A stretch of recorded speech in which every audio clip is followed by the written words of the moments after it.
Jadi pagi ini insya Allah kita akan membahas surat Al-Baqarah 177 yang temanya tentang al-birru. Tentu kalau diterjemahkan, mau diterjemahkan kebaikan, diterjemahkan kebajikan, ini dari sisi bahasa aslinya, bahasa Arab tidak punya pembeda yang signifikan. Kalau kita terjemahkan ini kebajikan, tapi kalau al-hasanah kebaikan sebetulnya tidak terlalu berbeda. Mau kebaikan ataupun kebajikan sama. Ya, maksudnya sama maksudnya. Temanya adalah kita membahas tentang kebaikan. Ya, kebaikan atau kebajikan yang ayat ini kalau dikaitkan dengan ayat sebelumnya, orang-orang musyrikin mempertanyakan kok ada ya pemindahan kiblat. Tadinya ke Masjidil Aqsa, kemudian pindah ke Ka'bah. Lalu mereka mempersoalkan. Nah, Allah menegaskan di sini bahwa kebaikan itu bukan persoalan menghadap ke utara, selatan, timur, barat, tapi adalah ketundukan dan kepatuhan kepada Allah SWT. Seperti kita sekarang, kita sholat itu kan ada berdiri, ruku, i'tidal, sujud, duduk sampai salam. Sebetulnya intinya bukan pada duduknya, tapi pada patuhnya. Kan begitu. Kalau seandainya Allah perintahkan dalam setiap rakaat sujudnya 2 kali, ya kita kerjakan. Kalau seandainya tuntunan dari Nabi SAW rukuknya cuma sekali, ya kita kerjakan sekali. Mau sekali, mau 2 kali, mau 50 kali pun kita kerjakan. Kan intinya itu. Maka mau berapapun, caranya apapun, bagi kita nggak ada masalah. Seandainya disyariatkan menghadapnya bukan ke Ka'bah, tapi ke tempat lain, kita pun siap. Asal itu jelas tuntunan syariat. Ketika tuntunannya ke Ka'bah, ya kita menghadap Ka'bah. Tapi kalau tuntunannya tidak menghadap ke Ka'bah, kita pun akan mengerjakannya. Semuanya dasarnya bukan, sekali lagi bukan arah utara, selatan, timur, barat. Tapi ini berkaitan dengan ketundukan dan kepatuhan. Nah, itu inti bahasannya. Maka nanti kita akan lihat apa yang disebutkan dalam surat ini, dalam surat Al-Baqarah ayat 177 ini. Kita akan lihat bentuk kepatuhan kepada Allah itu seperti apa. Ya, kepatuhan kepada Allah SWT itu seperti apa? Bagaimana caranya? Karena kepatuhan itu bisa diwujudkan dengan berbagai cara. Dan bagi kita, kepatuhan atau kebaikan, kebajikan itu intinya adalah ketaatan kepada Allah SWT. Allah perintahkan kita puasa, ya kita puasa. Allah perintahkan kita zakat, kita zakat. Allah perintahkan kita haji, pergi haji. Allah perintahkan kita untuk tidak makan, tidak minum pada waktu tertentu, ya kita kerjakan. Semuanya mengikuti tuntunannya. Termasuk pada waktu tidak boleh puasa, kita pun tidak akan puasa. Masalah makan, tidak makan itu ada ruang di mana kita bebas. Seperti misalnya pagi ini. Ini kalau ditanya yang hadir, sudah sarapan belum? Bisa ngacungkan tangan yang sudah sarapan? Cuma satu nih. Ibu-ibu yang sudah sarapan? Cuma satu juga. Nah, ini masuk wilayah yang dalam syariat kita mubah. Mau sarapan, nggak sarapan sebelum kajian, boleh nggak? Ya boleh, dua-duanya boleh. Maksudnya sarapan dulu baru kajian, atau kajian dulu baru sarapan, dua-duanya mubah. Maka tidak masalah. Artinya tidak masalah mau yang sarapan dulu maupun yang tidak sarapan. Karena ini ruangnya boleh. Tetapi ada waktu-waktu di mana kita harus makan dan tidak boleh puasa. Sebaliknya ada kondisi di mana kita harus puasa dan tidak boleh makan. Kita ingat di bulan Ramadan kajian kita di masjid ini di Ahad pagi seperti ini, semua kita sama. Semua kita tidak ada satupun yang mengatakan saya sudah sarapan. Semua kita mengatakan ya tadi sahur. Sahur semua, tapi bukan sarapan. Karena sarapan itu nggak ada ceritanya sarapan jam 4 atau sebelum jam 4. Itu nggak ada ceritanya sarapan jam segitu.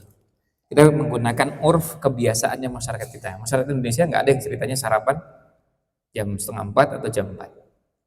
Nah, di waktu itu kita puasa.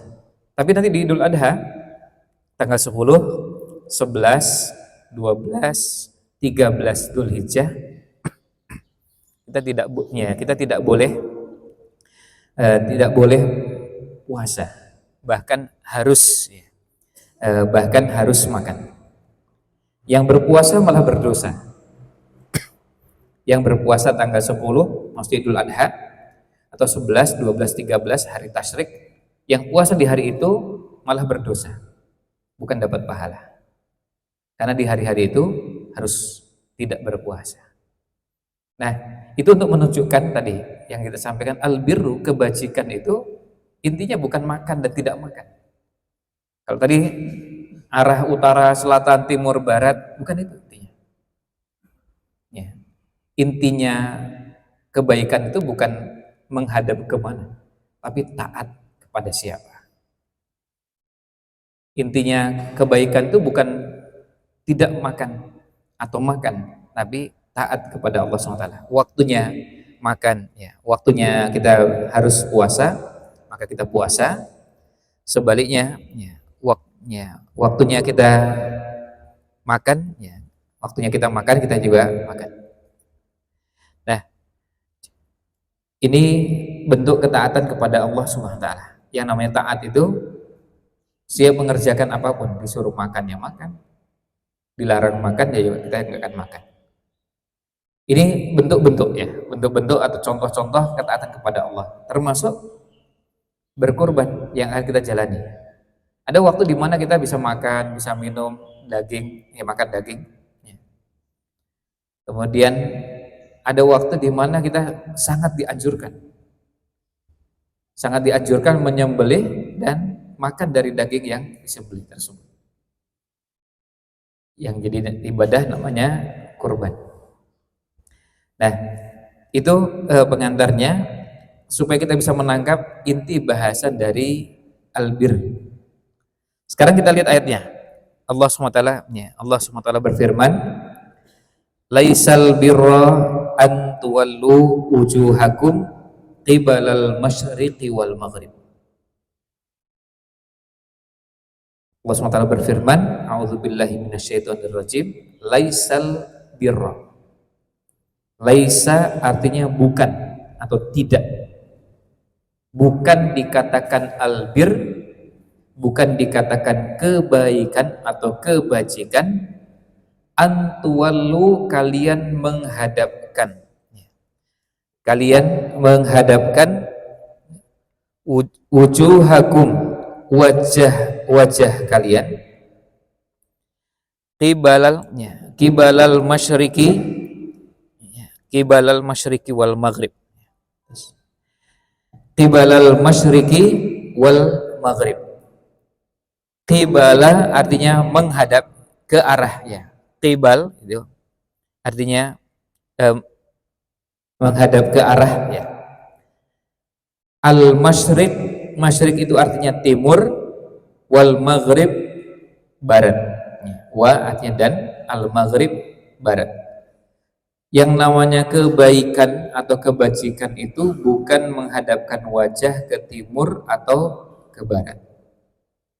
Jadi maksudnya bukan berarti bahwa kalau menghadap ke barat itu berarti kebaikan, menghadap ke timur keburukan, bukan itu. Sama seperti misalnya yang namanya sholat itu yang pokoknya sholat itu pokoknya menghadap ke barat, bukan. Sholat itu yang menghadap ke arah yang Allah perintahkan. Kalau kita berada di timur berarti menghadap ke barat, kalau kita berada di utara berarti menghadap ke selatan. Penduduk Madinah sholatnya menghadap ke selatan karena Ka'bahnya di selatan kota Madinah. Makanya salah satu cerita yang sangat populer di masyarakat kita ketika ada orang-orang dari Indonesia dibawa ke Suriname ya, dibawa ke sana, masyarakatnya dengan pengetahuan dan pemahaman tradisionalnya sholatnya tetap menghadap ke barat, padahal posisinya bukan di Indonesia, kan wilayah atau negara yang posisinya kalau menghadap ke barat malah justru bukan ke Ka'bah, Ya tapi pokoknya dari dulu pelajarannya begitu. Ya, sholat menghadapnya ke barat. Ya kalau kita di timur menghadapnya ke barat. Maksudnya kalau kita berada di timurnya Mekah, kita menghadapnya ke barat. Kalau kita berada di utaranya Mekah, berarti menghadap ke selatan. Dan begitu seterusnya. Kalau di tenggara, ya tinggal intinya menghadapnya ke Ka'bah, bukan masalah timur dan barat. Walakinnal birra, tetapi hakikat kebaikan atau hakikat kebajikan adalah man amanah, yaitu orang yang beriman billahi wal yaumil akhir, beriman kepada Allah dan hari akhir. Nah ini mulai diurutkan, dimulai dari rukun iman. Karena apa? Kebaikan atau kebajikan itu pondasinya adalah iman. Pondasinya adalah iman. Nanti yang lain, amaliyah atau amalan-amalan fisik dan harta, itu nanti urutan berikutnya. Walakinnal birra man amana billahi wal yaumil akhir. Tetapi yang namanya kebajikan itu adalah beriman kepada Allah dan hari akhir. Wal malaikati, dan beriman kepada malaikat, wal kitabi, beriman kepada kitab, wan nabiyyin, dan beriman kepada para nabi. Ini yang masuk dalam rukun iman, meskipun tidak disebutkan ke-6-6-nya. Coba bisa dilihat, dihitung ulang jumlahnya di sini yang disebutkan di ayat ini tidak semua. Ayat Quran ketika menyebutkan bahasan iman, satu dengan yang lainnya saling melengkapi, dan tidak ada ayat Al-Quran yang secara khusus menyebutkan rukun iman 6 secara lengkap. Sama juga dengan rukun Islam yang 5, karena itu adanya di hadis, bukan di Quran. Tapi bukan berarti rukun imannya berubah menjadi berkurang dari 6, karena kalau kita ketemu ayat yang lain, nanti jumlahnya ada yang cuma 2, ada yang cuma 3, ada yang cuma 4, bahkan ada yang cuma 1. Tapi itu bagian dari rukun iman, dan disebutkannya sebagian, kemudian tidak disebutkan sebagian yang lain. Ini adalah hanya sekedar cara membahas, dan biasanya karena ada penekanan khusus. Sebab bukan sedang membahas tentang rukun iman, tapi sedang membahas tentang tema yang lain yang berhubungan dengan bagian dari rukun iman. Nah, kebajikan itu adalah beriman kepada Allah, yang kedua beriman kepada hari akhir. Coba lihat urutannya pun satu dengan yang lainnya berbeda-beda. Di sini disebutkan iman kepada Allah, kemudian langsung ke belakang yang biasa kita kenal rukun iman yang kelima ini, iman kepada hari akhir. Setelah itu apa? Wal malaikati, dan iman kepada malaikat. Kembali lagi ke depan. Biasanya kalau kita menyebut rukun iman kan urutannya iman kepada Allah, iman kepada malaikat. Ini enggak, ini dari depan kemudian ke belakang. Bukan paling belakang, iman terakhir kan iman kepada takdir, tapi nomor 5. Setelah itu kembali ke depan, nomor 2, iman kepada malaikat. Kemudian wal kitabi wan nabiyyin, iman kepada kitab dan para nabi. Nah, cara penyebutan ini pun untuk menunjukkan kepada kita bahwa yang penting adalah ke semua rukun iman itu diyakini. Masalah urutan, masalah urutan pada tempat-tempat tertentu perlu, sangat diperlukan. Tetapi pada tempat yang lain tidak diperlukan, karena intinya adalah rukun imannya itu diyakini dengan benar. Seperti sekarang, kalau kita mengimani semua rukun iman, ya kita imani. Harus urut? Enggak harus urut, pokoknya semuanya diimani. Orang mengimani Allah, lalu iman pada hari akhir, setelah itu baru iman kepada malaikat, setelah itu iman kepada kitab, kepada Rasul. Nah, urutannya tidak seperti urutan rukun iman yang selama ini kita kenal, tidak masalah, tapi semuanya diyakini. Nah, setelah iman ini dan semuanya adalah amalan hati, kalau bicara rukun iman, ini iman-iman yang berhubungan dengan, atau amalan-amalan yang berhubungan dengan amalan hati. Karena orang tidak bisa mengukur. Sekarang kita yang duduk ini yang beriman kepada malaikat siapa? Nggak kelihatan.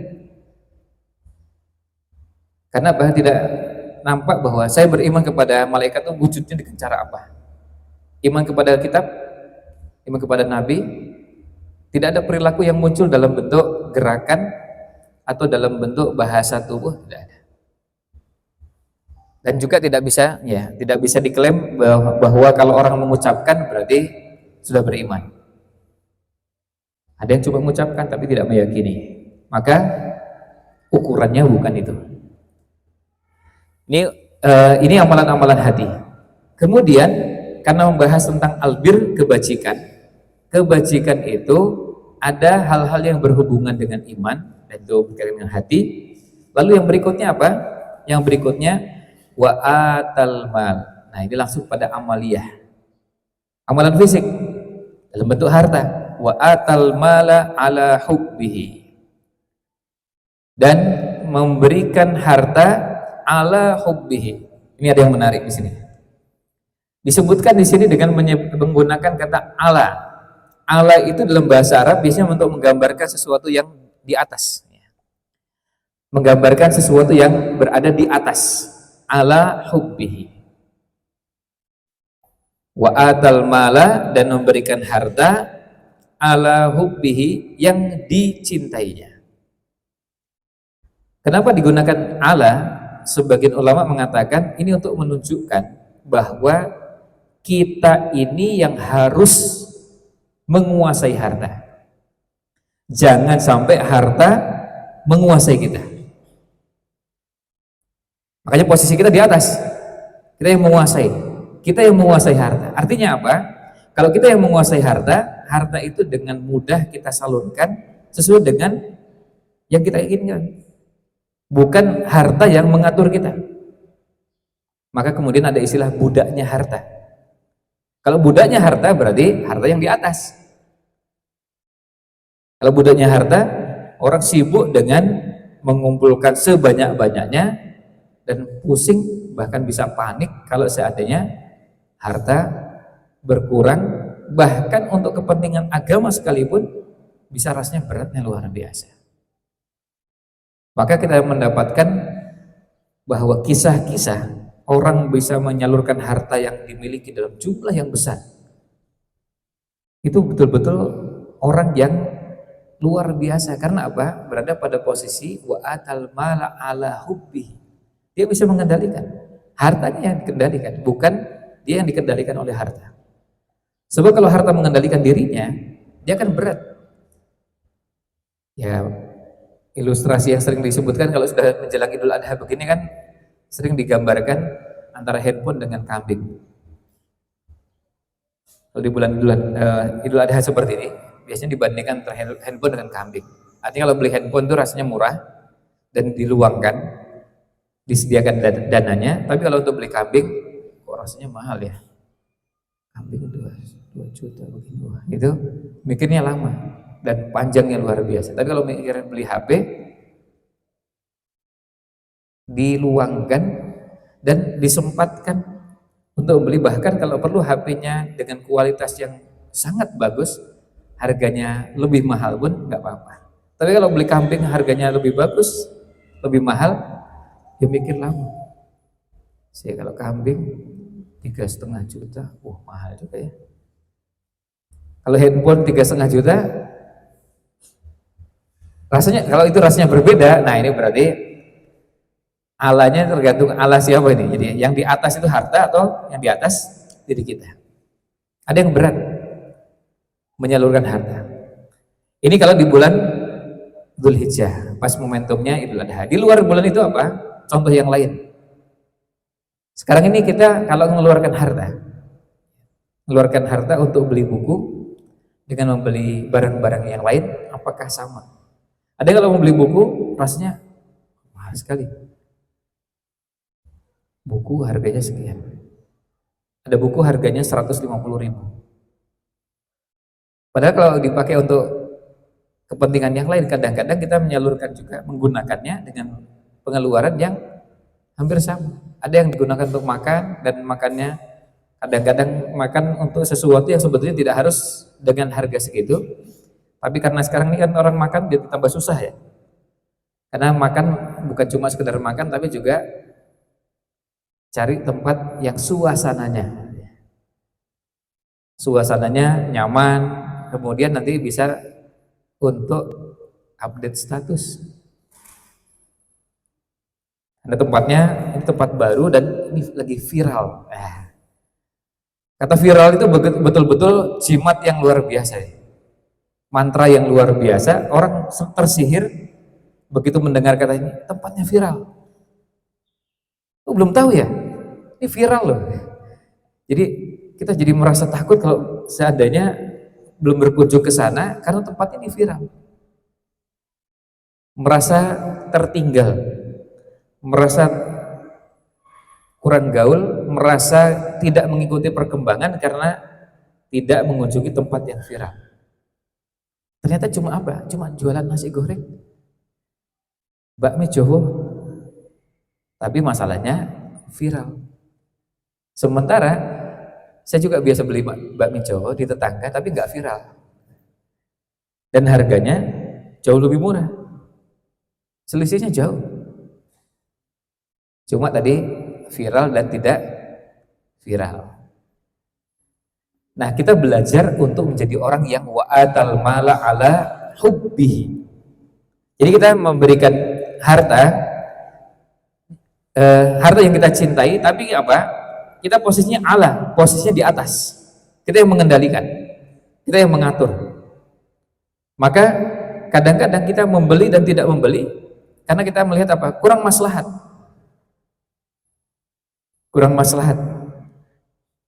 Contohnya misalnya, ya ini air minum misalnya. Ini kan ada air minum yang kita bisa menghemat, nggak perlu beli. Ada yang masak di rumah, ya.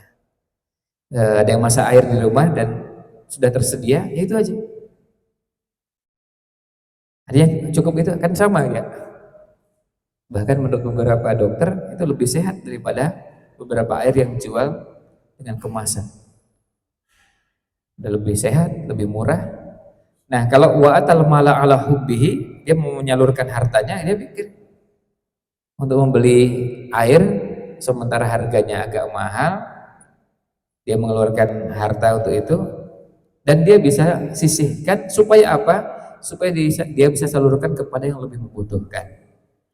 Nah, kemudian ada kata hubbihi. Jadi coba lihat terjemahnya di situ, dan memberikan harta yang dicintainya. Nah, ini bagian yang berat, yaitu harta yang dicintai. Karena sebagian menyalurkan harta, tapi harta yang tidak dicintai. Misalnya kita ada mendengar istilah, yuk kita bikin kegiatan bakti sosial, mengumpulkan pakaian bekas, pantas pakai gitu ya, kalau istilah lainnya. Dan yang disalurkan apa? Pakaian yang sudah gak bagus, pakaian yang kalau perlu sudah sobek, pakaian yang sudah lusuh, pakaian yang kancingnya sudah copot, pakaian yang, nah itu yang disalurkan. Sementara kalau menyalurkan yang bagus, rasanya berat. Meskipun kita tahu ini akan digunakan untuk kepentingan kebaikan, kita akan berpikir panjang. Nah, berarti cinta kita kepada harta masih terlalu dominan. Nah, ini mengisyaratkan kepada kita bagaimana harta itu jangan sampai menguasai kita, tapi kita yang menguasai harta. Lalu disalurkan kepada siapa? Yang pertama, zawil kurba. Zawil kurba itu artinya kerabat. Kurba, jadi bahasa Indonesia kerabat. Jadi kata korobatun, korobatun, jadi bahasa Indonesia kerabat. Bahasa aslinya bahasa Arab korob, pakai huruf qaf ya. Ya, orang kita ini kan tidak mudah mengucapkan huruf qaf ya. Jadi masjid aqsa kan susah itu ya. Qiblat, jadi hanya pakai k, kiblat, jadi itu lebih mudah ya, qiblat. Nah, qarabah juga kalau menyebut kerabat itu pakai qaw, ya, kan susah jadi kerabat pakai K. Jadi ini kata serapan dalam bahasa Indonesia dari bahasa Arab. Kerabat. Kerabat ini berarti siapa? Ya bisa orang-orang dekat yang masih punya hubungan nasab. Misalnya keponakan, anaknya kakak, anaknya adik, ya, atau sepupu, atau ya turun ke bawah juga bisa. Ini yang jelas kerabat, termasuk yang terdekat, lebih dekat dari itu kakak atau adik. Dan kita bisa melihat di zaman kita sekarang, orang dalam satu keluarga besar, atau nggak usah besar ya, keluarga ya agak besar ya, keluarga agak besar ya, misalnya satu keluarga ya berisi 4 orang misalnya, ini kan nggak terlalu besar. Bisa jadi 4 itu tidak semuanya kondisi ekonominya sama. Nah, maka nanti bisa terjadi ada yang kaya membantu yang miskin, kakak membantu adik, atau adik membantu kakak. Ini termasuk dalam yang dinamakan dzawil qurbah. Lalu berikutnya wal yatama dan yatim. Biasanya disebutkan dengan istilah anak yatim. Bisa dilihat di terjemahannya anak-anak yatim. Ini bentuk jamak. Yatim jamaknya yatama, yang artinya anak-anak yatim, laki maupun perempuan. Dalam bahasa Arab, yatim itu kalau untuk manusia adalah yang sudah tidak punya ayah, itu namanya yatim. Tapi kalau pada hewan, dalam bahasa Arab, kalau pada hewan, yatim itu yang tidak punya induk, maksudnya adalah betina. Banyak hewan itu induknya malah justru apa? Betina, bukan jantan. Maka untuk hewan dikatakan yatim kalau nggak punya ibu. Tapi fungsinya sebenarnya sama-sama induk. Nah, tapi kita nggak bicara yatim untuk hewan ya. Ini cuma kita mengenalkan istilah. Ya, istilah yatim. Syekh Muhammad Mutawalli Sya'rawi dalam tafsir ayat ini menyebutkan hal tersebut. Menyebutkan bahwa yatim untuk manusia itu yang nggak punya ayah. Kalau pada hewan yang nggak punya ibu. Nah, yatim itu dalam syariat kita ini digunakan hanya untuk anak-anak, tidak berlaku untuk dewasa. Maka bapak-bapak, ibu-ibu yang sekarang hadir dan tidak punya bapak, tidak dikatakan ini Pak Yatim. Ya. Apalagi yang usianya sekarang misalnya udah 60 tahun, ini kakek yatim gitu. Karena bapaknya sudah meninggal, tidak pernah kita gunakan istilah itu. Bahkan mungkin sebagian besar kakek-kakek dan nenek-nenek itu sudah yatim semua. Tapi tidak kita gunakan istilah itu. Karena yatim itu digunakannya untuk anak-anak. Jadi bukan persoalannya sekedar tidak punya ayah, tapi kondisinya anak-anak. Kenapa? Karena mereka membutuhkan santunan. Bisa dua santunannya, ada yang berhubungan dengan harta, dan yang kedua berhubungan dengan kasih sayang. Ada yang berhubungan dengan harta, artinya ketika bapaknya meninggal, maka kehilangan orang yang menyantuni selama ini. Maka membutuhkan orang yang bisa menyantuni. Akhirnya jadilah anak yatim.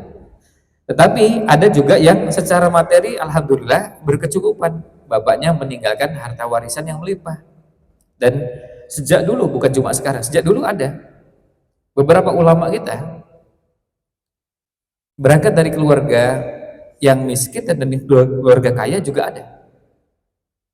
Ada yang karena yatim seperti Imam Syafi'i, ibunya harus bekerja. Beberapa ulama ada kondisi seperti itu, tapi ada juga yang orang tuanya kaya. Imam Ibnu Hazm, orang tuanya kaya sekali. Kembali ke bahasan kita. Jadi yatim ini maksudnya adalah anak-anak. Maka dalam pengertian fikih, kalau disebutkan anak yatim itu memang anak-anak. Batasnya kapan? Sampai balik. Sampai balik. Itu batas dari yatim. Kalau sudah di atas itu, Sama seperti yang hadir sekarang ini misalnya, karena ya tentu mayoritas ya, kita nggak menghitung anak-anak yang ikut hadir juga. Kalau mayoritas yang hadir ini kan usianya usia mahasiswa ke atas, tidak dikategorikan yatim meskipun bapaknya sudah meninggal. Apalagi ini ada yang ya ada bapak ibu yang jelas usianya sudah, saya yakin udah bukan cuma di atas 40, ya di atas 50. Bahkan mungkin sudah ada yang di atas 60, tidak mungkin kita mengatakannya ini yatim ya. Jadi yatim itu menjadi istilah. Jadi istilah untuk anak-anak yang kehilangan bapaknya. Kemudian kalau mau didetailkan, kalau disebut yatim memang asalnya yang tidak punya bapak. Kalau istilahnya yang tidak punya ibu apa? Nah biasanya diberikan tambahan yatimul Yatimul itu artinya yang tidak punya ibu. Kalau yatim saja atau yatimul ab itu artinya yang tidak punya bapak.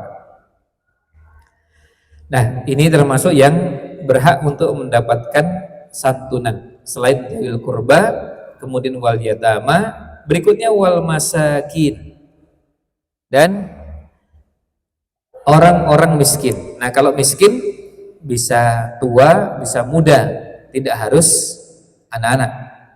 Sampai yang sudah tua dan berumur lanjut pun bisa masuk kategori miskin. Dan fakir atau miskin kalau disebutkan seperti ini maknanya sama. Kalau disebutkan miskin maka maksudnya adalah fakir dan miskin. Kalau di ayat yang lain disebutkan fuqara, fakir saja tanpa miskin, ya maksudnya fakir miskin. Kalau disebutkan berbarengan maka berarti ada pembedaan antara fakir dengan miskin. Nah, mereka yang berhak untuk kita berikan santunan. Berikutnya siapa? Wabnas sabil, ibnu sabil. Apa itu ibnu sabil? Kalau terjemah bebasnya musafir yang memerlukan bantuan pertolongan karena kehabisan bekal. Bahkan bahkan ibnu sabil itu bisa jadi yang bersangkutan di rumahnya berkecukupan, tapi masalahnya pada saat di perjalanan kehabisan bekal. Makanya penerapan pembahasan ibnu sabil itu dari waktu ke waktu bisa disesuaikan dengan kondisinya. Maka dibahas dalam konteks kekinian dan kedisiniannya. Karena gini misalnya, saya ibnu sabil, pas di dompet uang masih habis, tapi ATM-nya masih banyak. Nah, itu nggak bisa masuk, ya, nggak bisa masuk kategori ibnu sabil. Karena apa? Ya, nanti tinggal diarahkan aja, ya, tinggal diarahkan, ditunjukkan, ya, tinggal diarahkan tempat parkir, ya, nanti ada ATM-nya, ya, supaya bisa ngambil uang dari ATM yang ada.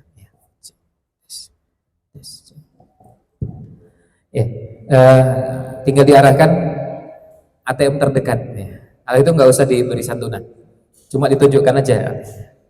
Apalagi sekarang ada yang modelnya nggak perlu bawa uang banyak-banyak karena belanja juga pakai QRIS. Ya sudah, berarti nggak perlu disantuni. Ya. Jadi nggak bisa mengklaim saya uangnya habis, tapi di ATM masih banyak, terus kemudian masih bisa pakai QRIS dan masih bisa. Oh ya, berarti nggak usah. Ini nggak termasuk ibnu sabil yang kehabisan bekal. Uang cashnya habis, betul, tapi yang tidak cashnya masih banyak. Jangan-jangan lebih banyak daripada yang menyantuni. Nah, yang seperti ini tidak perlu diberi. Ini namanya ibnu sabil. Jadi ibnu sabil itu awalnya yang betul-betul kehabisan. Apalagi di masa-masa tertentu, zaman tertentu betul-betul habis. Karena apa? Kesulitan aksesnya. Gak bisa karena memang habis. Nah sekarang ya dengan kemajuan teknologi hal-hal seperti itu bisa tertangani dengan cukup menggunakan handphone, semua bisa dilakukan. Artinya transaksi bisa dilakukan, belanja dan yang lainnya bisa. Berikutnya wasailin. Ya. Wasailin artinya orang-orang yang minta. Ini peminta-minta. Jadi dia biasanya tentu kalau yang kita tangkap secara zahirnya mereka adalah orang fakir, orang miskin yang minta-minta. Kalau seandainya dia berbohong, pura-pura, dan ada beberapa kasus dan kejadian yang sampai muncul di media, ada yang ketangkap oleh Satpol PP, ternyata punya tabungan luar biasa nih. Uang cashnya aja yang dipegang ada yang 18 juta. Wah, ini lebih banyak daripada rekening sebagian kita ini, 18 juta gitu.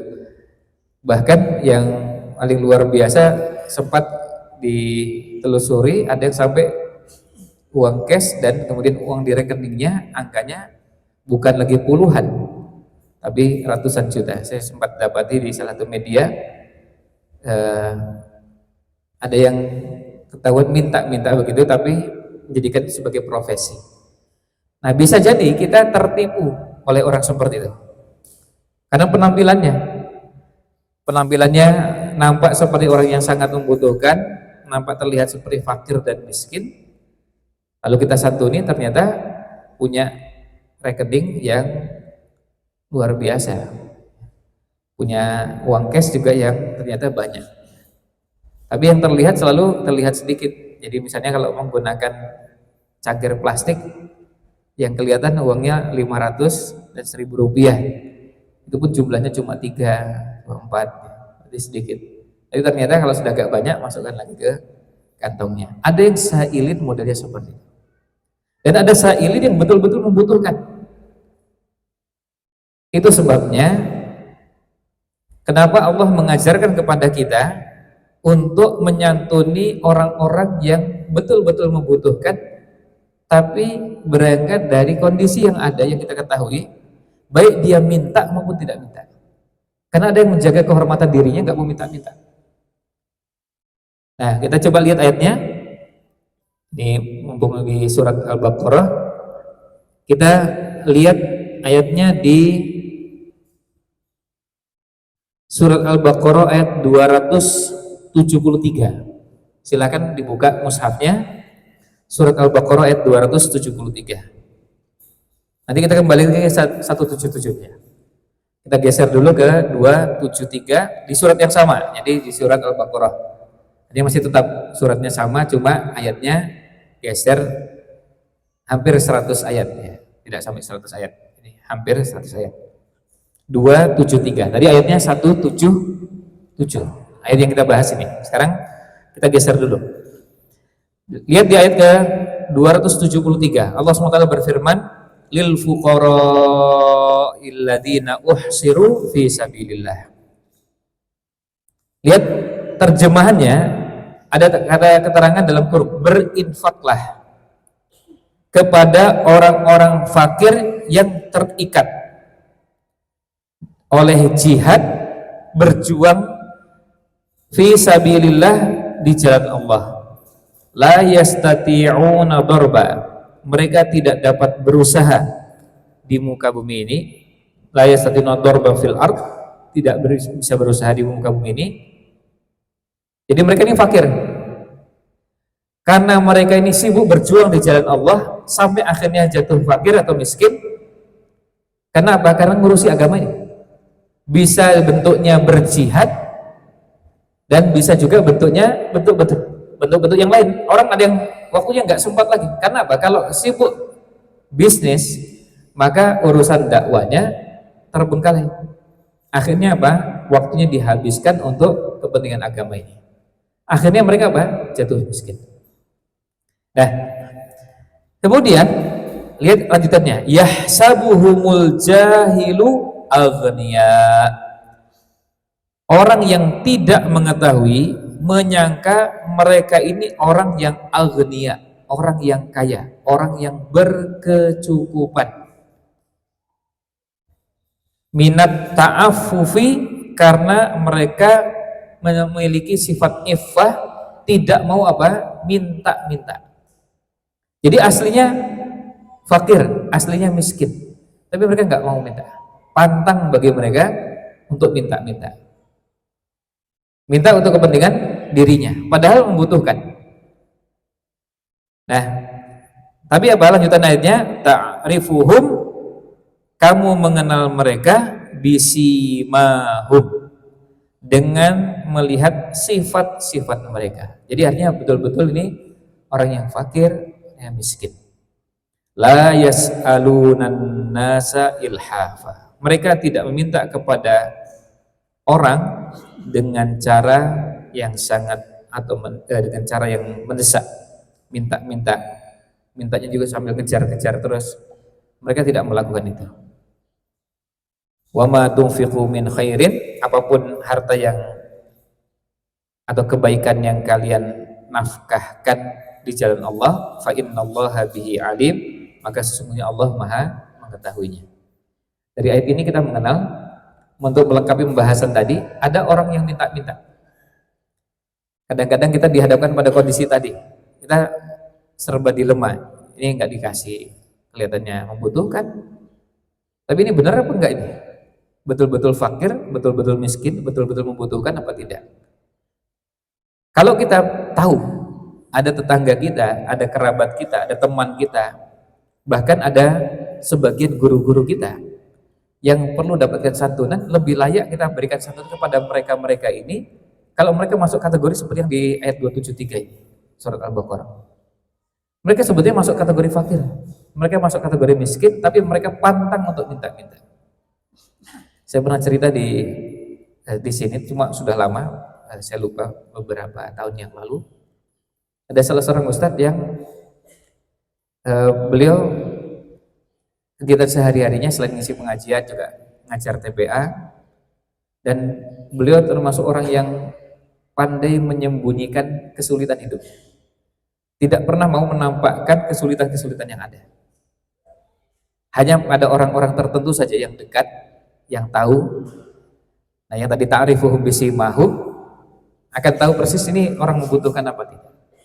Sampai suatu ketika beliau datang nemui, waktu itu kalau nggak salah habis sholat di masjid, terus nyampaikan, "Ustaz, saya mau ngobrol sebentar, ngobrol di luar aja di Serambi." Ya, lalu saya tanya, "Ada apa?" Beliau sampaikan, "Kalau boleh saya pinjam uang." Saya tanya, "Berapa?" Ya, artinya seberapa besar gitu. Ya nggak besar, ya cukup 50.000.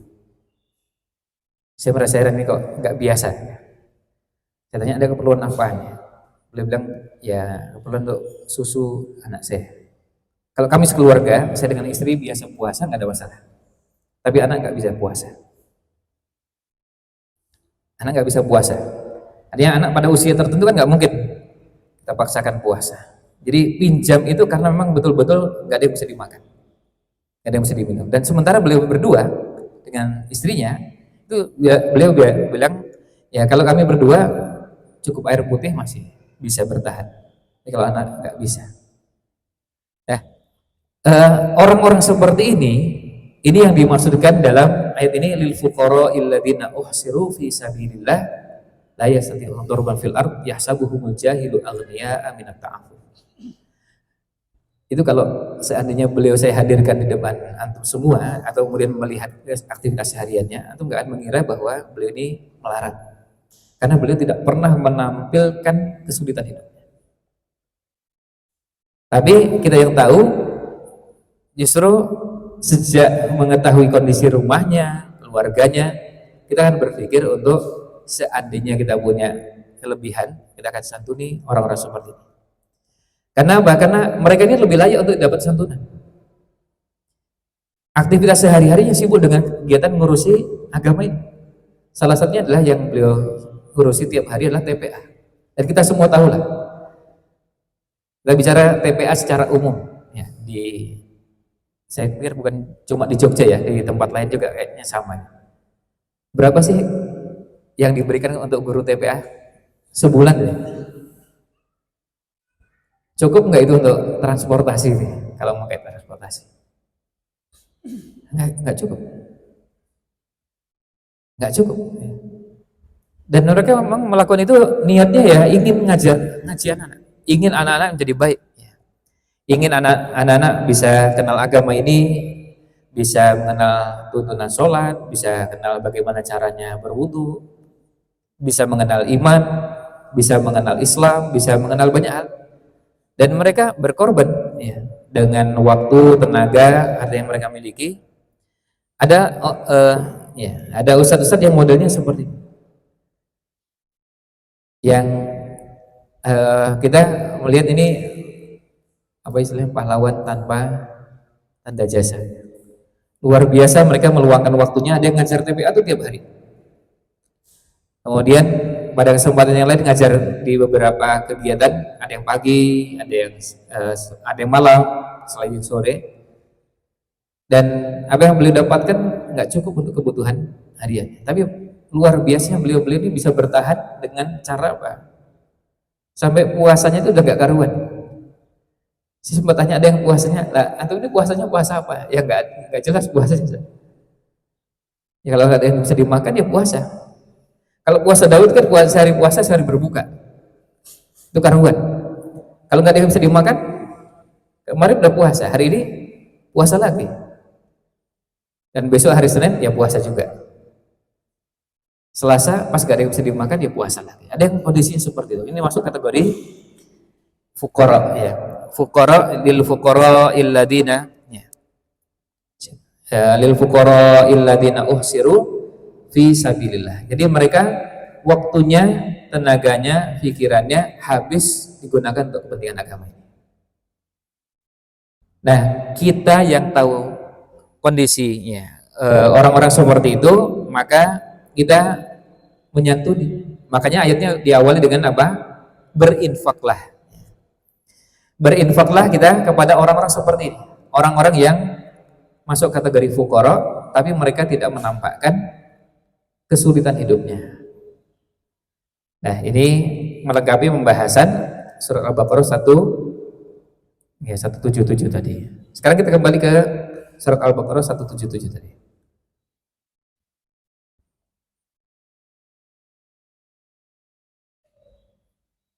Ya. Tadi sampai dengan wasailin dan yang minta-minta. Ada yang minta-minta dan ada yang tidak minta-minta. Wa fir riqab, dan ar-riqab. Riqab maksudnya orang yang meminta orang yang riqab itu dikata ini. Riqab itu artinya awalnya leher. Maksudnya adalah ini hamba sahaya, atau budak. Karena apa? Karena mereka ini orang-orang yang dikendalikan oleh orang lain. Ya.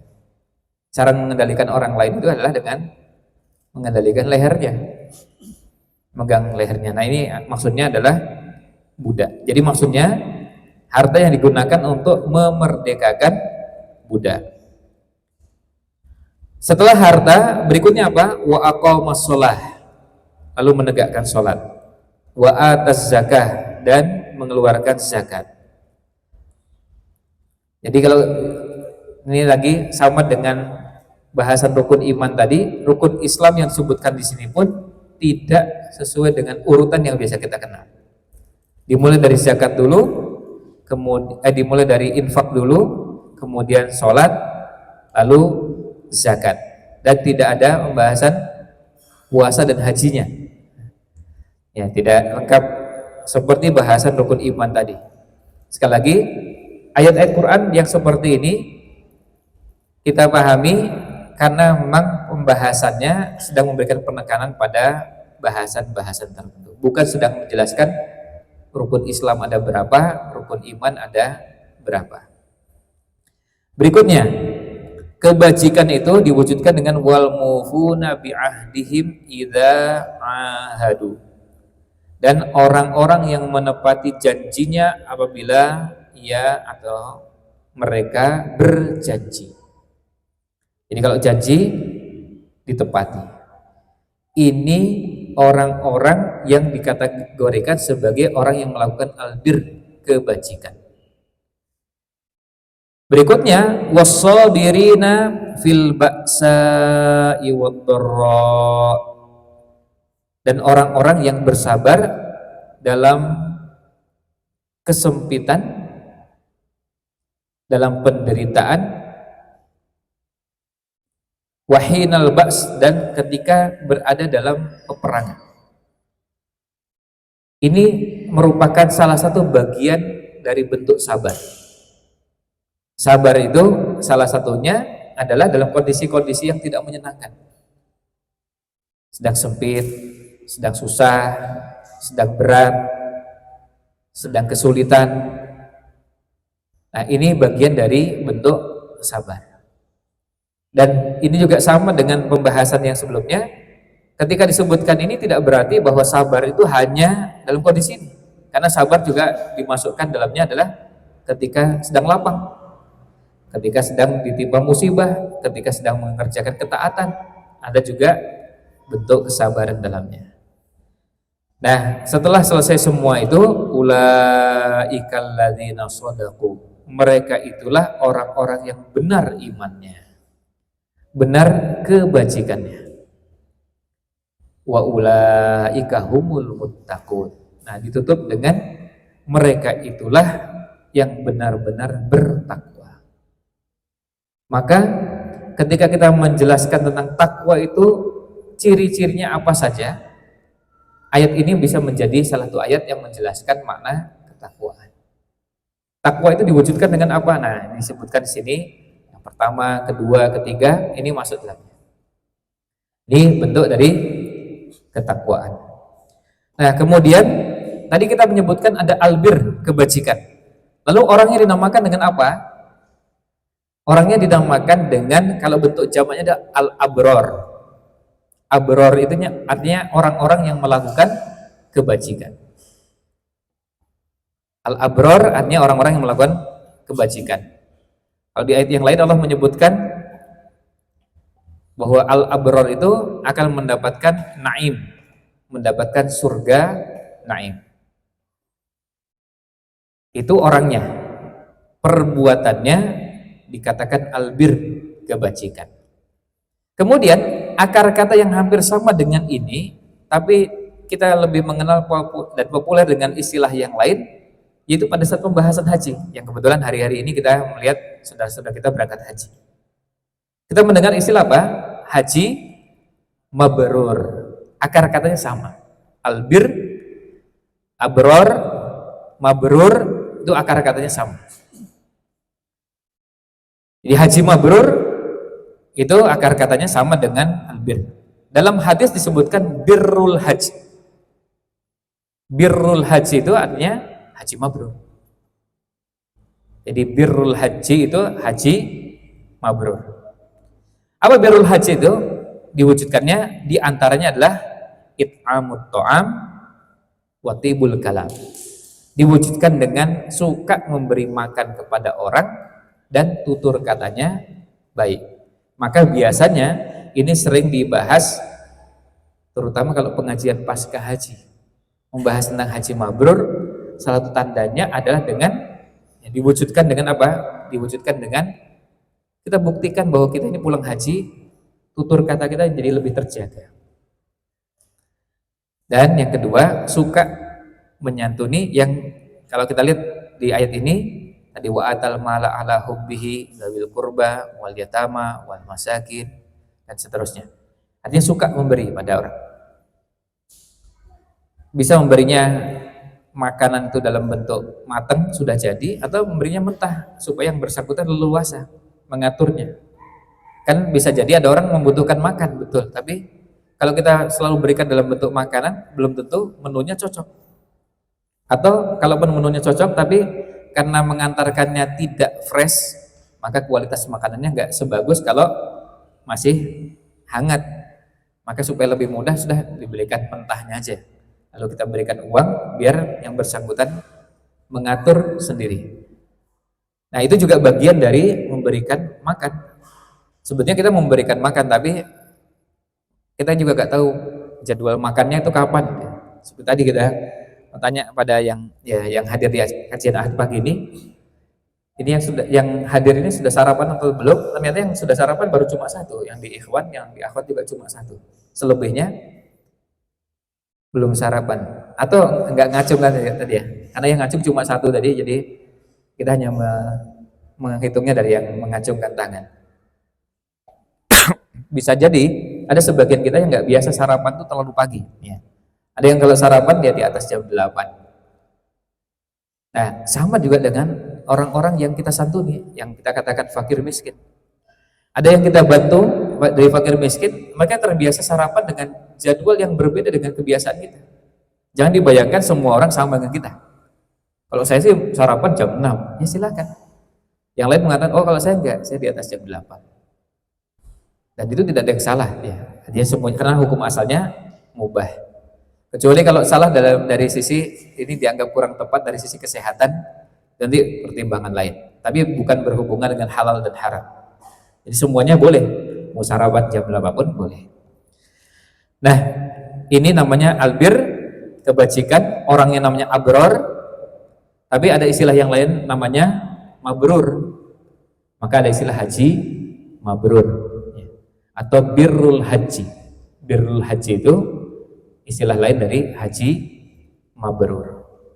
Ya, tentu kita mendoakan mudah-mudahan saudara-saudara kita yang berangkat haji mendapatkan haji yang mabrur.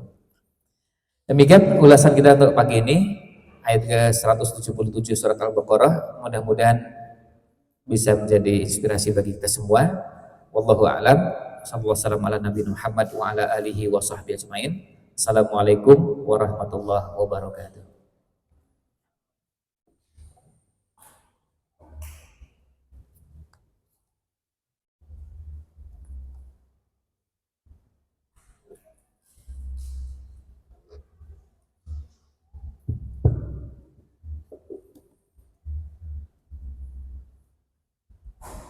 Alhamdulillahirrahmanirrahim. Jazakumullahu khairan katsiran kepada Ustaz Ridwan atas materi yang disampaikan. Semoga dalam materi tersebut kita dapat mengambil banyak hikmah dan menerapkannya setelah kajian nanti. Sesi selanjutnya yaitu sesi tanya jawab. Bagi para jamaah yang ingin bertanya silakan bisa mengangkat tangan terlebih dahulu, atau bagi jamaah luar dapat menuliskan pertanyaan di kertas lalu disilakan kepada panitia.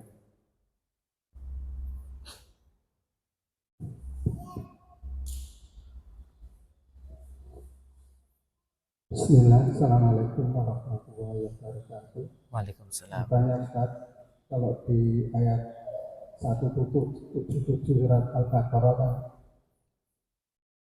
itu sebagai dari kebaikan.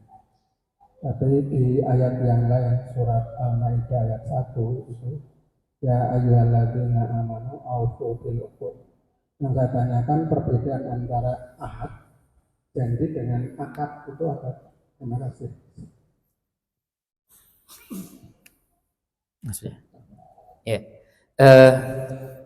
Salah satu perbedaannya, karena perbedaannya ada beberapa, tapi salah satu perbedaannya istilah akad itu lebih banyak digunakan kalau dengan istilah kita ada transaksi yang itu nanti berhubungan dengan kewajiban dari kedua belah pihak. Ada hak dan kewajiban, baik yang berhubungan dengan harta atau berhubungan dengan jiwa atau gabungan dari kedua-duanya. Maka kita mengenal kemudian nanti ada istilah dalam fikih namanya akad-akad. Ada mulai dari ada akad jual beli dengan ragamnya. Ada jual beli tunai, ada jual beli kredit, ada jual beli salam, ada jual beli macam-macam. Itu semuanya nanti masuk di dalamnya ada namanya akad. Setelah itu nanti ada namanya simpan pinjam, ada namanya sewa menyewa, ada namanya gadai, ada namanya, nah itu semuanya namanya akad-akad dan tidak digunakan istilah uhud, ahad, tapi digunakan istilah akad untuk di situ. Maka nanti kita menamakan, oh ini akadnya apa ini? Akadnya adalah sewa. Sewa berarti kalau sewa harus dikembalikan seperti semula, dikembalikan seperti sediaannya. Kalau sewa kamar dan kamarnya ada pintunya, maka sewanya ya jangan sampai ketika dikembalikan setelah sewa pintunya hilang, atau lemarinya hilang, atau jendelanya kacanya hilang. Nah, itu sebabnya dalam akad-akad seperti itu nanti ada beberapa pembahasan detailnya. Dan kemudian semakin rumit sebuah atau semakin bernilai semakin bernilai sebuah barang biasanya akadnya semakin rumit dan semakin detail. Dan semakin sederhana, biasanya akadnya juga sederhana. Artinya kalau nilai barangnya murah, biasanya akadnya sederhana, dan kemudian nanti ada yang namanya akad itu harus sampai diucapkan dengan lengkap dan detail ketika barangnya sangat bernilai, tapi ada yang cukup dengan saling paham ketika barangnya dipahami kedua belah pihak dan tidak perlu didetailkan. Misalnya kalau kita ke warung beli permen ya. Itu kadang-kadang ketika ke warung beli permen itu nggak pakai nyebut apa-apa aja, cuma buka toplesnya, ambil permen, lalu ninggalkan uang terus pergi. Bahkan ada nggak omong-omongan, nggak pakai mengatakan saya beli permen ini, penjualnya bilang saya terima tunai. Itu nggak pakai begitu, ya langsung aja, langsung bawa, yang satu bawa permen, satu bawa uang. Barang-barang yang nilainya seperti itu kadang-kadang transaksinya nggak pakai omong-omongan, gitu. Ada yang sampai begitu, tapi dipahami, ya, dipahami barangnya, objeknya, dipahami juga nilainya. Nah ini akad. Maka kemudian nanti dalam bahasan akad itu ada namanya syarat-syarat akad. Di antaranya adalah apa? Kejelasan barangnya, kejelasan harganya, kemudian jelas siapa membeli, siapa penjualnya, itu ada kejelasan.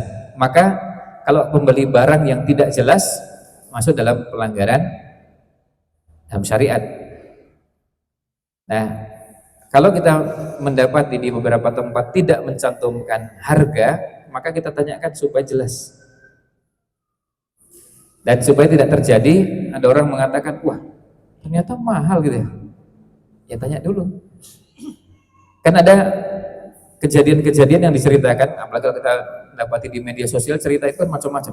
Bahkan mungkin ada sebagian kita yang pernah ngalami. Misalnya masuk ke rumah makan. Cuma disebutkan daftar menu tapi nggak mencantumkan harga. Rawon, kemudian bawahnya soto, kemudian bawahnya lagi, hanya coba begitu. Tapi nggak ada tulisannya. Nggak ada tulisannya. Nah, kaget sekali ketika dia tahu setelah selesai makan, beli rawon, harganya ternyata 62.000. Oh, mahal sekali 62.000. Ini rawon apa ini? Padahal rawonnya biasa aja. Nah, yang perlu diperjelas di awal. Kalau tidak dicantumkan, tanya, ini harganya berapa? Terus kemudian kalau sotonya harganya berapa? Kalau baksonya harganya berapa? Karena memang masalahnya nggak mencantumkan. Sementara dalam jual beli itu harus jelas. Ini jelas barangnya tapi nggak jelas harganya. Maka diperjelasnya dengan ditanyakan. Kalau memang tidak dicantumkan. Kalau sudah ada tulisannya, ya itu yang penting, tulisannya dan bisa dipahami, itu sudah cukup. Ya. Misalnya ada yang nulisnya menggunakan bukan RP tapi huruf K, gitu ya. 12K, gitu ya. Ya, maksudnya sudah paham itu 12.000 ya. Ya, yang unik, saya beberapa hari yang lalu di daerah Ciledug, Jakarta, masuk ke warung makan, ya. Menunya pilihannya nasi goreng dan yang lainnya, tapi harganya dicantumkan tuh, kita semua tahu maksud menjualnya tuh guyon gitu ya. Jadinya ditulisnya tuh pakai juta gitu. Maka saya akhirnya foto itu daftar menunya, karena harganya nasi goreng berapa juta gitu. Kemudian apalagi semuanya pakai juta-juta gitu ya. Ini, misalnya nih, nasgor biasa 15 juta. Nasgor sosis 18 juta. Nasgor spesial 20 juta. Semua tahu maksudnya adalah 20.000 gitu. Kata juta gitu. Nah, itu dalam akad sudah bisa dimaklumi. Karena semua tahu ini penjualnya memang menyebut juta karena guyon begitu. Artinya bukan serius. Sama seperti kalau kita tanya di tempat yang lain, ada yang menyebutkan, dituliskan dengan angkanya ribu, tapi pada saat mengucapkan dia menyebutnya juta. Tapi maksudnya jelas adalah ribu. Nah, yang penting bisa dipahami. Yang dipahami maksudnya itu. Karena tidak mungkin ada nasi goreng harganya 15 juta. Itu gerobaknya aja, gerobaknya saat ini mungkin harganya ada yang nggak sampai segitu. Nah, tapi itu yang dipahami. Itu yang dinamakan akad. Sementara ahad itu janji, itu maknanya bisa untuk hal-hal yang selain itu, meskipun juga bisa berhubungan dengan akad. Misalnya janji gini, janjian saya mau ketemu besok ya. Ya, besok mau ketemu. Jam berapa? Besok jam 10. Jadi Senin jam 10. Atau misalnya disebutkan harinya, tanggalnya, nah itu namanya ahad. Nah, dia maknanya bisa lebih luas, janji dengan semua bentuknya, baik janji mau ketemu, janji mau melunasi, janji mau memberikan, janji mau mengantarkan, janji mau, itu namanya ahad. Jamaknya uhud. Nah, di situ tidak harus selalu ada transaksi. Ya. Bahkan termasuk janji mau membantu yang tidak transaksional itu juga masuk dalam ahad. Misalnya gini, saya janji besok kalau skripsi saya sudah selesai tak bantu. Maksudnya bantu skripsinya teman. Tapi saya selesaikan dulu, saya juga belum selesai. Nah, ketika itu disampaikan, maka itu janji. Maka harus ditepati. Begitu sudah selesai, nah berarti hutang. Harus melunasi, bukan dalam bentuk uang, tapi hutang membantu temannya mengerjakan skripsi. Bantu ngetik, ya. Bantu carikan kertasnya, bantu carikan printernya, bantu yang bisa dan memungkinkan. Ya. Begitu. Kemudian ini ada pertanyaan.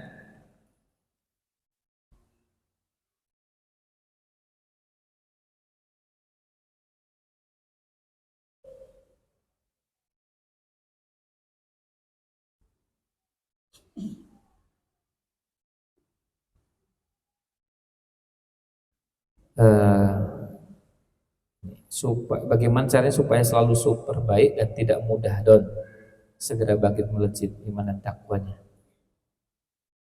Ya, ini berkaitan dengan istiqomah. Cara untuk bisa istiqomah itu ada beberapa. Kalau sebagian ulama menyebutkan sampai 15 poin. Kita sebutkan 3 saja. Yang pertama, untuk bisa tetap merawat iman dan bisa istiqomah itu, yang pertama kita berdoa minta kepada Allah supaya bisa diberikan keteguhan hati. Doa semacam ya muqallibal qulub, ya musabbital, yang semakna dengan itu.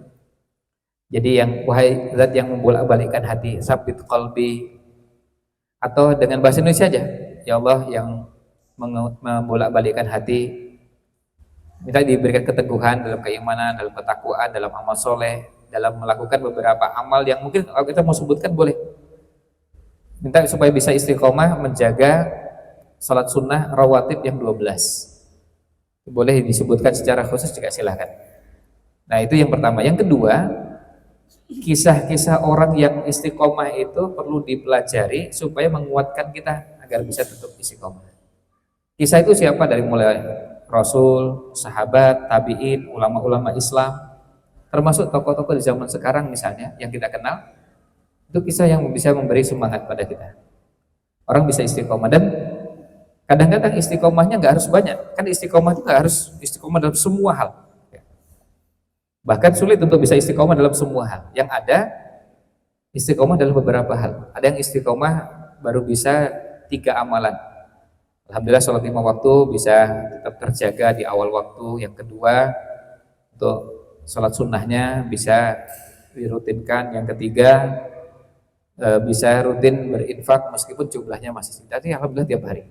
Nah ini baru cuma 3 itu. Baca Qur'annya, ya saya belum bisa istiqomah. Kadang baca, kadang enggak. Nah ini contoh kita belajar yang sudah istiqomah, bagaimana mereka bisa istiqomah dengan seperti itu. Kalau kita sebagai penuntut ilmu, ya tentu belajarnya kita ingin bisa istiqomah seperti yang belajarnya kuat dalam waktu yang lama. Saya tanya pada lulusan Universitas Islam Madinah yang baru lulus tahun ini, ada mahasiswa Madinah yang baru lulus tahun ini, lulus S3 ya. Saya tanya dari sisi istiqomahnya, sehari belajar berapa jam?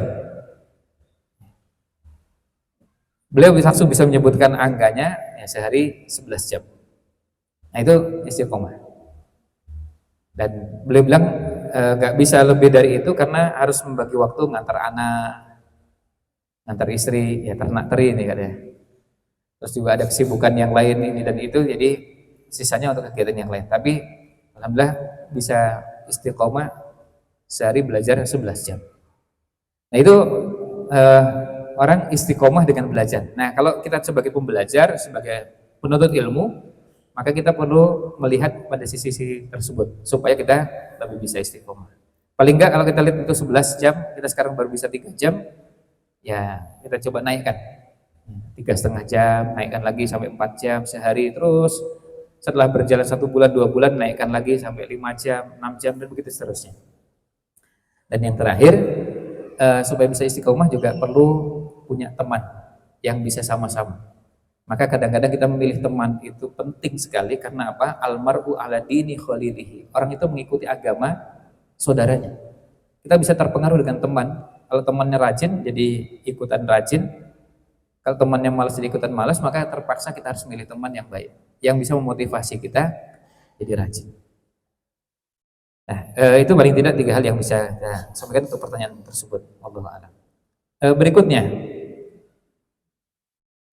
apakah anak-anak yang tidak diurusi oleh ayahnya mungkin karena korban cerai bisa dimasukkan sebagai anak yatim yang mesti kita santuni? Ya, kalau disantuninya perlu disantuninya ya, meskipun kondisinya tadi bapaknya sebetulnya ada, tapi bapaknya sudah pisah dengan ibu, bapaknya sudah tidak ngurus lagi, bahkan bapaknya tidak mau ditemui, bapaknya sudah ini dan itu, jelas anak-anak seperti ini harus disantuni.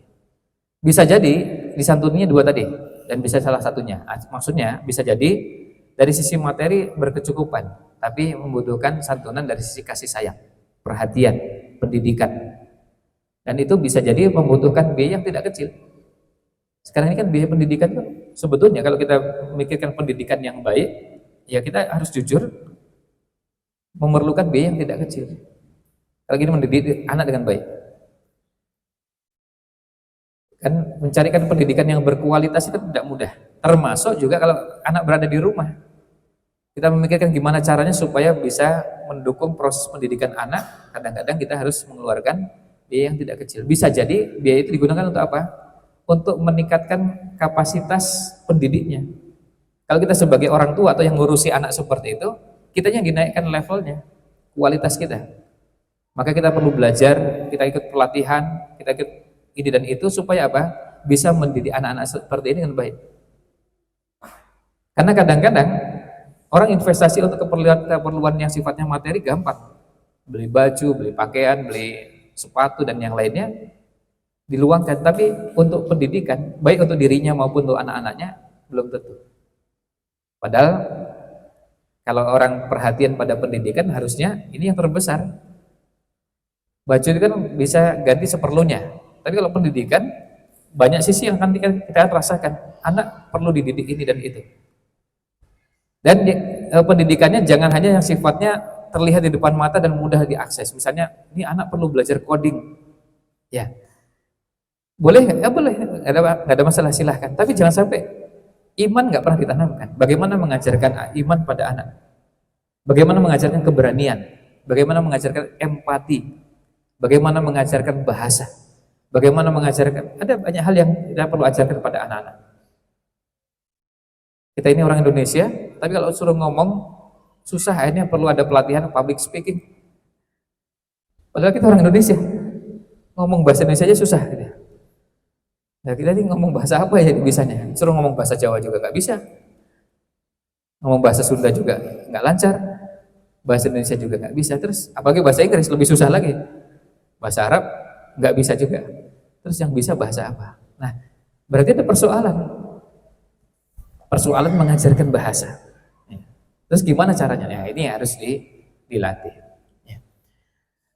Termasuk gini, termasuk kalau kita sebagai orang tua, ini nggak usah mikirkan anak yang yatim, anak kita sendiri aja, kita perlu ilmu yang terus kita tambahkan, kita dapatkan supaya meningkatkan kualitas diri kita. Kan anak-anak kita ini perlu sentuhan-sentuhan yang kuat dari kita yang mendidik. Orang tua bisa jadi perlu pelatihan yang begitu banyak supaya pada saat mendidik anak bisa dengan baik. Misalnya gini, eh, konflik rumah tangga, kira-kira pemicunya apa itu? Ternyata kalau dipelajari, ada bagian-bagian yang mungkin tidak kita ketahui. Masih perlu kita belajar. Misalnya, ternyata penyebab konflik rumah tangga itu karena pengaruh sihir. Berarti kita perlu belajar. Sihir-sihir yang berhubungan dengan rumah tangga itu apa saja? Kan gitu? Bukan sihir yang umum, sihir yang berhubungan dengan rumah tangga. Saya sempat bertemu dengan salah seorang ustadz yang dikenal kalau di Jogja, di daerah kota gede, punya klinik juga, klinik ruqyah. Saya tanya pada beliau, Ustadz, yang paling sering datang ke tempat antum, minta di ruqyah itu masalahnya apa? Beliau bilang nomor 1 itu rumah tangga. Nomor 1 itu rumah tangga, yang paling banyak, hampir tiap hari ada. Kan kita jadi mikir, kok sebanyak itu? Nah, itu yang di kota gede. Terus kemudian saya tanya pada ustadz yang lain, beliau tinggalnya di Sleman bagian barat. Ustadz yang biasa antum ruqyah gimana? Yang paling banyak rumah tangga. Ternyata banyak juga. Saya ketemu ustadz yang ketiga, beliau juga biasa meruqyah. Tinggalnya kebetulan di dekat UTY. Ustadz, biasanya tuh menangani ruqyah yang paling banyak apa? Jawabannya sama. Yang paling banyak rumah tangga. Padahal 3 ustadz ini nggak pernah janjian. Dan saya tanya di tempat yang terpisah, kok jawabannya kebetulan sama ini? Ini ada apa ini? Kok bisa sebanyak itu? Lalu saya bertemu dengan salah seorang pakar ruqyah dari Saudi. Beliau 25 tahun pengalaman meruqyah.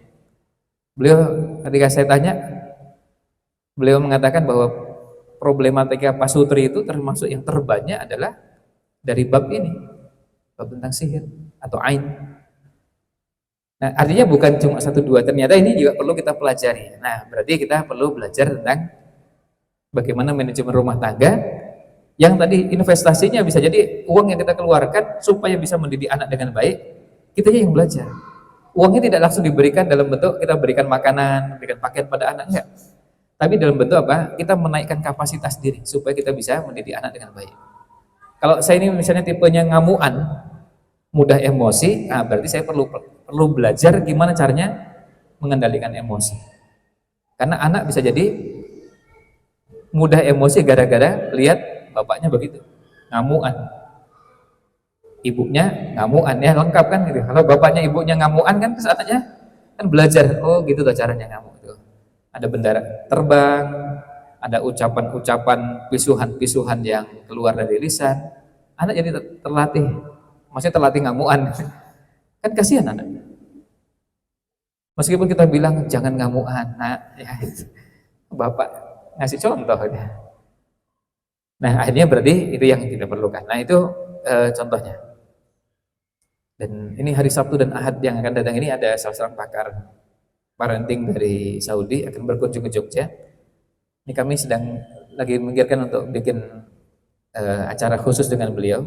Tapi beliau menyarankan memang bagusnya acaranya modelnya pelatihan bukan kajian. Karena kalau kajian itu dari sisi efek materinya nggak kasih kuat kalau itu dalam bentuk pelatihan. Karena pelatihan itu kan modelnya kita juga membicarakan berbasis apa yang kita alami, yang kita rasakan. Jadi sesi untuk tanya jawab, sesi untuk diskusi juga diberikan ruang yang cukup.